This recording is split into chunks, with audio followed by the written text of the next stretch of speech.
آج کے میڈیا نے چونکہ یہودیوں کے ہاتھ میں ہے، انہوں نے مسلمانوں کو کہہ دیا یہ دہشت گرد ہیں، ہندوؤں نے کہا آتنکوادی ہیں۔ تو میرے بھائیو، میں پوری دنیا کے انسانوں سے کہہ رہا ہوں، اسلام امن کا مذہب ہے، محبت کا مذہب ہے، ہم کبھی پہل نہیں کرتے۔ قوم کو بنیان و مرصوص بنا دیں اور یہ جو سیاسی اختلاف ہیں اس کو دشمنی تک نہ لے جائیں، اور پوری دنیا کے اہل اسلام جو مدتوں سے آگ و خون میں جل رہے تھے، اللہ نے ایک معجزہ دکھایا اور اپنے سے 10 گنا بڑے دشمن کو اللہ تعالیٰ نے خاک میں ملا دیا اور ان کے غرور کو زمین میں دفن کر دیا، اور اللہ تعالیٰ نے اپنے بندے کی مدد فرمائی۔ اسلام جب میرے نبی فاتحانہ مکہ میں داخل ہوئے، میرے نبی ایسے داخل ہوئے تھے، کجاوا جو ہوتا ہے نا اس کے اوپر آپ کی ٹھوڑی لگی ہوئی تھی، اور آپ کہہ رہے تھے لا الہ الا اللہ وحدہ، وہی ہے ایک اکیلا اللہ جس کا کوئی شریک نہیں۔ تو آج سارا مکہ انتظار کر رہا تھا کہ اب محمد کی تلوار چلے گی صلی اللہ علیہ وسلم۔ تو آپ نے فرمایا جاؤ، جیسے یوسف علیہ السلام نے اپنے بھائیوں سے کہا تھا کہ تم آزاد ہو، تم پر کوئی جرم نہیں، میں تمہیں کہتا ہوں جاؤ تم آزاد ہو۔ کہ آج عرصوں کے بعد اللہ نے اہل ایمان کو فتح عطا فرمائی اور سب کے کلیجے ٹھنڈے کیے۔ مجھے پتہ نہیں کہ یہ اس آپریشن کا نام کس نے رکھا ہے، بنیان مرصوص، سبحان اللہ، میں ان کو سلام کرتا ہوں جنہوں نے یہ نام رکھا ہے۔ اور آج اللہ تعالیٰ کا فضل ہے، اللہ نے ہمیں عزت دی۔ میں اپنی حکومت کو بھی مبارک دیتا ہوں، اپنی افواج کو بھی مبارک دیتا ہوں، اور ان شاہینوں کو مبارک دیتا ہوں جنہوں نے فضا میں اڑ کر، جان ہتھیلی پہ رکھ کر، ڈیتھ سرٹیفکیٹ پر دستخط کر کے، میں نے وہ ویڈیو دیکھی کہ ہمارے جوان ڈیتھ سرٹیفکیٹ پر آسان ہے سائن کرنا۔ تو آج کے میڈیا نے چونکہ یہودیوں کے ہاتھ میں ہے، انہوں نے مسلمانوں کو کہہ دیا یہ دہشت گرد ہیں، ہندوؤں نے کہا آتنکوادی ہیں۔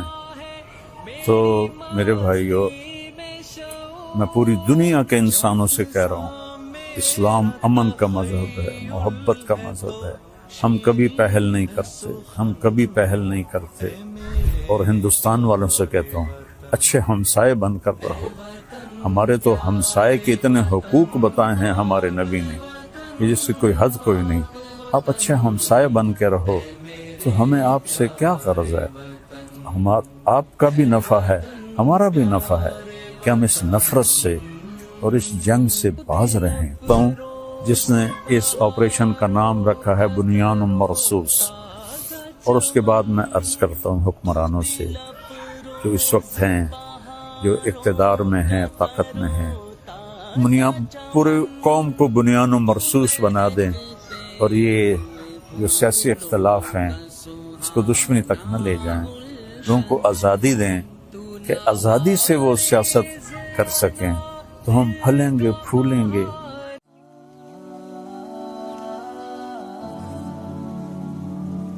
السلام علیکم ورحمۃ اللہ وبرکاتہ۔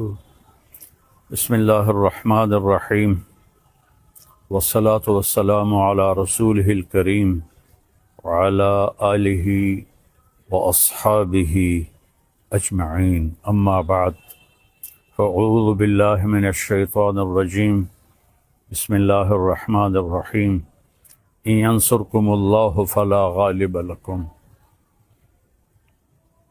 وقال النبی صلی اللہ تعالی علیہ وسلم، یا ایھا الناس لا تتمنوا لقاء العدو فاذا لقیتم فاثبتوا۔ میرے محترم پاکستانی بہن بھائیوں اور پوری دنیا کے اہل اسلام جو مدتوں سے آگ و خون میں جل رہے تھے، اللہ نے ایک معجزہ دکھایا اور اپنے سے 10 گنا بڑے دشمن کو اللہ تعالیٰ نے خاک میں ملا دیا اور ان کے غرور کو زمین میں دفن کر دیا، اور اللہ تعالیٰ نے اپنے بندے کی مدد فرمائی۔ اسلام ہمیں کبھی بھی پہل کا نہیں کہتا، ہم ملک کے لیے نہیں لڑتے، ہم اسلام کو پھیلانے کے لیے نکلتے ہیں، یا ہمارے اوپر کوئی حملہ کرے ہم اس کا دفاع کرتے ہیں۔ اسلام امن کا مذہب ہے، بھائی چارے کا مذہب ہے۔ میں صرف مولانا نہیں ہوں، اس سے زیادہ میں نے ہسٹری کو پڑھا ہے، لہذا میرے سامنے ایسے شیشے کی طرح ہسٹری ہے کہ ہندو آپس میں کتنا لڑے مہاراجے، اور کیسے انہوں نے ایک دوسرے کو گاجر مولی کی طرح کاٹا، اور مراٹھوں نے ہندو مسلم کی تفریق کے بغیر کس طرح خون کی ندیاں بہائیں، اشوک نے کس طرح لاشوں کے انبار لگا دیے تھے۔ اور میں اپنے نبی پہ قربان جاؤں، جب انہوں نے مکہ فتح کیا 18 برس کی دشمنی تھی کہ ہم نے محمد بن عبداللہ کو قتل کرنا ہے۔ یہ وہ لوگ نہیں تھے جو صرف سیاسی اختلاف تھا یا چھوٹی موٹی کوئی دشمنی تھی، اس درجے کی دشمنی تھی کہ اس کو قتل کرنا ہے۔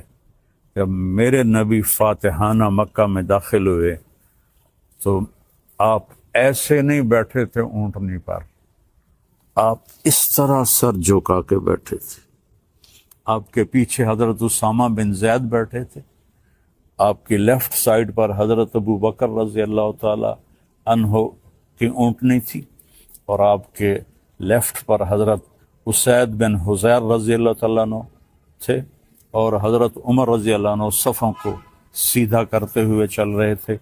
اور میرے لوگ جب داخل ہوتے ہیں تو فاتحانہ تو ایسے داخل ہوتے ہیں اور کہتے ہیں گاجر مولی کی طرح کاٹ دو، نہ بچہ چھوڑو نہ بڑا چھوڑو۔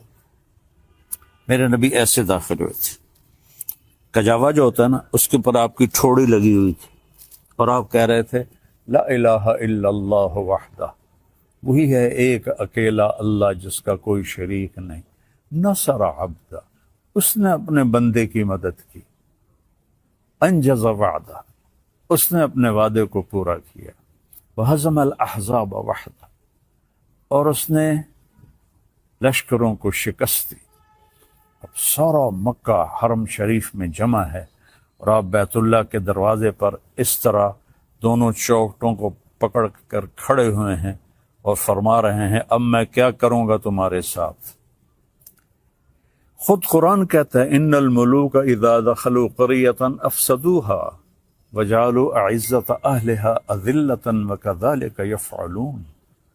بادشاہ جب ملک فتح کرتے ہیں عزت داروں کو ذلیل کر دیتے ہیں اور تباہ و برباد کر دیتے ہیں، لاشوں کے ڈھیر لگا دیتے ہیں۔ تو آج سارا مکہ انتظار کر رہا تھا کہ اب محمد کی تلوار چلے گی صلی اللہ علیہ وسلم۔ آپ نے فرمایا میں کیا کرنے والا ہوں تمہارے ساتھ؟ تو سہیل بن عمر ابھی مسلمان نہیں ہوئے، قریشی سردار ہیں، کہتے ہیں آپ بڑے سخی ہیں، سخی کے بیٹے ہیں، سخاوت کی امید ہے۔ تو آپ نے فرمایا جاؤ، جیسے یوسف علیہ السلام نے اپنے بھائیوں سے کہا تھا کہ تم آزاد ہو، تم پر کوئی جرم نہیں، میں تمہیں کہتا ہوں جاؤ تم آزاد ہو، تم پر کوئی جرم نہیں۔ سارا مکہ مسلمان ہو گیا آپ کی اس فیاضی پر، چونکہ یہ تاریخ میں ایسا کبھی ہوتا نہیں ہے۔ پھر آگے میں 2-3 واقعات سناؤں گا جس سے اسلام کا مزاج آپ کے سامنے آئے گا۔ دمشق پہ حملہ ہو رہا تھا جو شام کا کیپٹل تھا، اور جو رومن امپائر تھی اس کے 2 کیپٹل تھے، گرمیوں میں استنبول اور سردیوں میں انطاکیہ جو آج ترکی میں ہے، یہ اس وقت شام میں تھا۔ تو 2 طرف سے حملہ صحابہ نے کیا، ایک طرف سے خالد بن ولید، دوسری طرف سے ابو عبیدہ بن جراح رضی اللہ تعالیٰ عنہ۔ خالد ابن ولید فتح کرتے کرتے کرتے ایک بہت بڑا گرجا تھا، اس کے آدھے تک پہنچ گئے تھے کہ ادھر سے ابو عبیدہ ایک دم آئے اور کہا تم تلوار چلا رہے ہو، میں نے تو ان کی صلح کی اپیل منظور کر رہی ہے۔ تو خالد بن ولید کو غصہ آ گیا، میں امیر ہوں، میری اجازت کے بغیر تم نے ان سے صلح کیوں کی ہے؟ کہا بس میں نے کر دی ہے، تمہیں نبھانا ہے۔ تو اب بتاؤ، جو آدھا شہر فتح کر چکا ہو اور مال غنیمت اور کیا کچھ ہو، اور باقی آدھا بھی فتح ہو گیا، لیکن ایک آدمی نے کہا میں نے صلح کی اپیل منظور کر لی ہے، خالد نے تلوار نیچے کر لی، آدھا گرجا توڑ کے مسجد بنایا گیا اور آدھا گرجا رہا، اس کو جو توڑا تھا ایک طرف سے اسے مسلمانوں نے ٹھیک کر کے ان کو بنا کے دے دیا۔ پھر ولید ابن عبد الملک کے زمانے میں کوئی 60-70 سال بعد اس نے عیسائیوں سے وہ گرجا خریدا منہ مانگے بول پر، اور وہ مسجد بنائی جو آج دمشق میں ہے۔ اور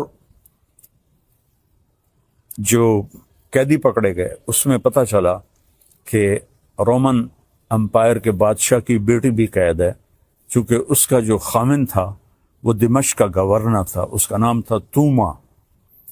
تو حضرت خالد کو پتہ چلا کہ وہ قیدیوں میں ہے، تو انہوں نے فوراً اس کو وہاں سے نکلوایا، الگ خیمہ، اس کی باندیاں نوکرانیاں، اور اوپر صحابہ کا پہرا لگا دیا۔ اور جب دمشق کا سارا سسٹم ٹھیک کر لیا تو 400 مسلمان سپاہیوں کو رومن امپائر کے بادشاہ کی بیٹی کے ساتھ بھیجا کہ جاؤ اور اسے انطاکیہ کیسر کے پاس پہنچا کے آؤ۔ اس وقت کا رومن بادشاہ کیسر تھا، ہرقل جس کو آپ ہرکلیس کہتے ہیں۔